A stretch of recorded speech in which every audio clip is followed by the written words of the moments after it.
इमामों की इतनी बेकदरी है कि मत पूछो, इतनी बेकदरी है कि मत पूछो। एक बात समझ लो कि जिन्होंने इमाम बरहक की बेकदरी किया, इमाम बरहक के मुकाबिल में आए, आज वो इमाम के लिए तरस रहे हैं। क्या कहें? समझे? समझे नहीं? इमाम के लिए तरस रहे हैं, इमाम नहीं पा रहे हैं, बेचारे मजबूर हैं। अल्लाह, अगर आपने भी इस दौर के गुलामाने हुसैन जो अइम्मा हैं, आपने इनकी बेकदरी किया तो आप भी सही इमाम को तरसोगे। इमामों की कद्र करो, क्या कहने? जो सही गुलामे हुसैन हो उस इमाम की कद्र करो। बहुत अफसोस होता है, और ये कमी हमारे मौलवियों में भी कमी कुछ न कुछ है भाई। दो तरफा मामला है, एक तरफा नहीं। ये सब अपने जिम्मे ले लेते हैं, सारा काम सारा काम अपने जिम्मे ले लेते हैं। नमाज ये पढ़ाएंगे, जनाजा ये पढ़ाएंगे, निकाह ये पढ़ाएंगे, अच्छा बच्चों को ये पढ़ाएंगे, फातिहा भी यही करेंगे। सारी जिम्मेदारी ले लेते हैं ये। क्यों ले लेते हैं आप? बोलिए क्यों ले लेते हैं आप लोग? बोलिए क्यों लेते हैं आप लोग? अवाम से कहा कीजिए कि मैं नमाज पढ़ाने के लिए हूं, जनाजा पढ़ा दूंगा, मैं निकाह पढ़ा दूंगा। अब ये क्या तरीका है घर का चलूं फातिहा करने के लिए? आप लोग कतई तौर पर, जितने इमाम हैं सबको मैं कह रहा हूं आपसे, आज से आप लोग एकदम कतई तय कर लीजिए, कहीं फातिहा करने नहीं जाएंगे। अपने अब्बा अम्मा से आप इतनी भी मोहब्बत नहीं कर सकते हो कि उनके लिए फातिहा ही पढ़ लो? क्या कहने?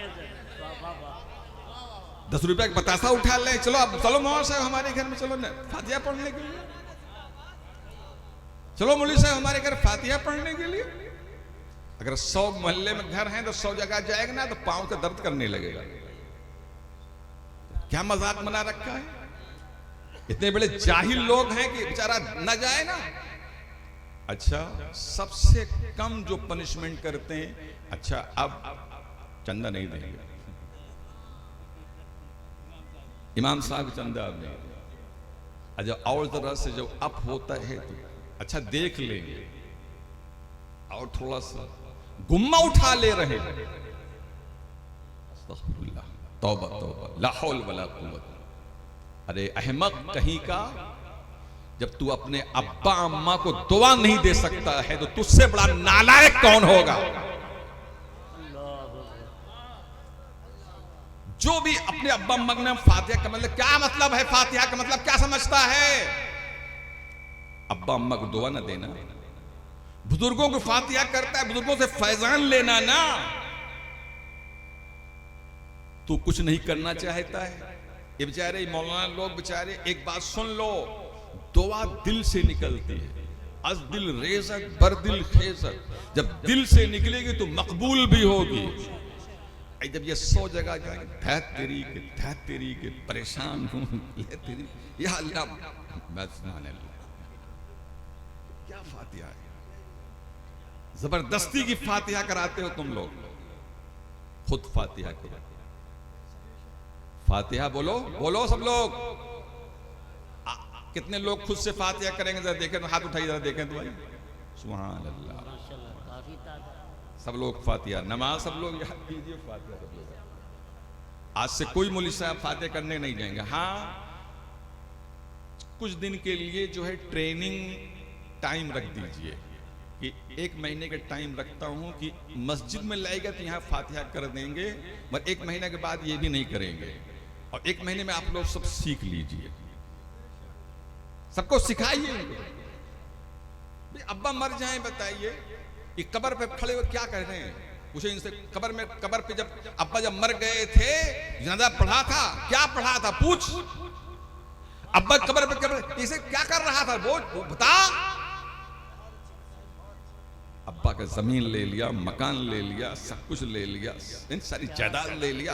अब्बा के लिए फातिहा भी पढ़ना अभी तक नहीं आया। कितने बड़े जालिम हो तुम लोग। और मौलवी साहब से लड़ाई करने के लिए अच्छा चलो, आज मैं शुरू कर रहा हूं इन लोगों को फातिहा सिखाने का तरीका। फातिहा तो बहुत लंबी है, मगर अब मैं एक मुख्तसर सी फातिहा बता रहा हूं, सुनेंगे आप लोग? बोलिए। 11 मरतबा दरूद शरीफ पढ़ लीजिए। क्या? 11 मरतबा दरूद शरीफ पढ़ लीजिए, और उसके बाद कुल या अय्युहल काफिरून पढ़ लीजिए। 3 मरतबा कुल हुवल्लाहु अहद शरीफ पढ़ लीजिए। कुल औज़ु बिरब्बिल फलक पढ़ लीजिए। कुल औज़ु बिरब्बिन नास पढ़ लीजिए। सूरह फातिहा पढ़ लीजिए, और उसके बाद 11 मरतबा फिर दरूद शरीफ पढ़ लीजिए, और उसके बाद हाथ उठाइए और कहिए, या अल्लाह, जो मैंने कुरान शरीफ पढ़ा और ये जो शीरीनी वगैरह है, सब मैं बारगाह मुस्तफ़ा सल्लल्लाहु अलैहि वसल्लम में नजर कर रहा हूं। सब मैं बारगाह मुस्तफ़ा सल्लल्लाहु अलैहि वसल्लम में, बोलो, नजर कर रहा हूं। नबी के अहले बैत, सहाबा, खुलफा, जितने औलियाए किराम हैं, सबकी बारगाह तय्यबात में। अब अगर बुजुर्गान दीन की फातिहा है तो खुसूसी तौर पर उनका नाम ले लीजिए। अगर और नीचे आ रहे हैं आप आम मुर्दों की, तो फिर उनका नाम ले लीजिए आप। उसके बाद, अल्लाह, जिसके जो मोमिन मर्द या औरत माँ बाप हैं, अल्लाह उनकी मग़फ़िरत फरमा दे। मैं तुझसे अपने तेरे नबी का वास्ता तुझे देता हूँ, अल्लाह मेरे माँ बाप की मग़फ़िरत फरमा दे। बस फातिहा हो गई। इतना नहीं कर सकते हो? बाज़ लोग कहते हैं हम नहाए नहीं हैं, इतनी गर्मी पड़ रही है, नहा नहीं सकते। अब अब्बा अम्मा के लिए नहा भी नहीं सकते, दुआ मांगने के लिए अब्बा अम्मा के लिए नहा भी नहीं सकते, भी ससुराल जाना पड़ जाए तो। ससुराल जाने के लिए तो नहा तो लेते हो, अच्छा सा कपड़ा निकाल लिया। हजरात, अल्लाह के वास्ते समझो, न समझोगे तो मिट जाओगे। ए हिंदी मुसलमानों, तुम्हारी दास्तां तक भी न होगी दास्तानों में। दूसरे फिरके के लोग हम लोगों का मजाक उड़ाते हैं कि इनकी अवाम इतनी बड़ी जाहिल है कि कुछ नहीं जानती। और एक बात समझ लो, ये तबलची जमात, तबलीगी जमात वहीं सेंध लगाती है जहां देखती है कि यहाँ जाहिल लोग हैं, अनपढ़ लोग हैं, बेपढ़े लिखे लोग हैं, इनको कुछ नहीं आता जाता है, तो कहेंगे हम आपको वहाबी बनाने नहीं आए हैं, बल्कि नमाज सिखाने आए हैं। और नमाज सिखाने की आड़ में फिर आपको वहाबी बनाते हैं। लिहाजा खुदा के वास्ते नमाज, सबसे पहले नमाज सीखिए, उससे पहले तहारत सीखिए। अरे सबसे बड़ी बात यह है कि आप असहाबे ततहीर के मानने वाले हो यार। क्या कहने हैं? क्या? असहाबे ततहीर के, और आप ही ताहिर नहीं रहोगे, बोलो, तो कौन ताहिर रह गया?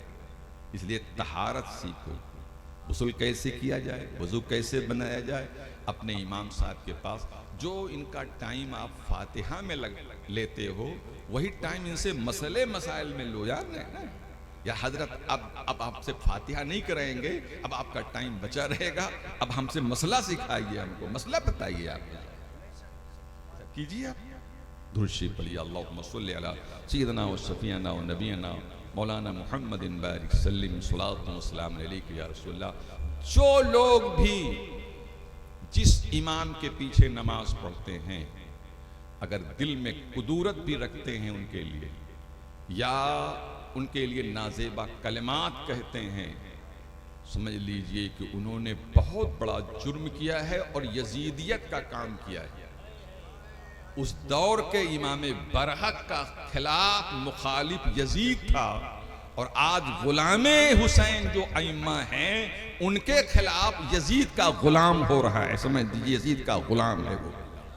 अगर ये हुसैन के गुलाम हैं, तो जो इन अइम्मा की खिलाफ बगावत, अलमे बगावत बुलंद करता है, वो यजीद का गुलाम है। समझ लीजिएगा, यजीद का गुलाम, यजीद का गुलाम है।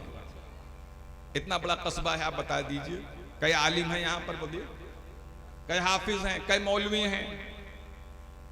ये अल्लाह ताला मौलवी शफीक रहमतुल्लाह ताला अलैह के घर को आबाद रखे। अगर ये लोग ना होते तो मैं कहता हूँ जनाजा, बाज दौर तो ऐसा गुजरा है कि जनाजा भी पढ़ाने वाला कोई ना होता। बेचारे हाफिज खतीब अल्लाह ताला उनकी दर्जात को बुलंद फरमाए, बारिश होती रहती थी, नन्हा सा बच्चा इंतकाल कर गया है। अब आप सोचिए, आप इतना बड़ा कस्बा है, नन्हे से बच्चे को जनाजा पढ़ाने वाला कोई नहीं था। हाफिज खतीब चलो बारिश हो रही, छाता लगाए बेचारे चले जा रहे। मुतमिम की बहन की शादी थी, निकाह बारात आई हुई थी और मुझको बुलाया था निकाह पढ़ने के लिए। और जैसे मैं पहुंचा तो कहने लगा हजरत आप निकाह का पढ़ाइए, मैं आ रहा हूं। मैं कहा कहां जा रहे हो? जनाजा पढ़ाने जा रहा हूं।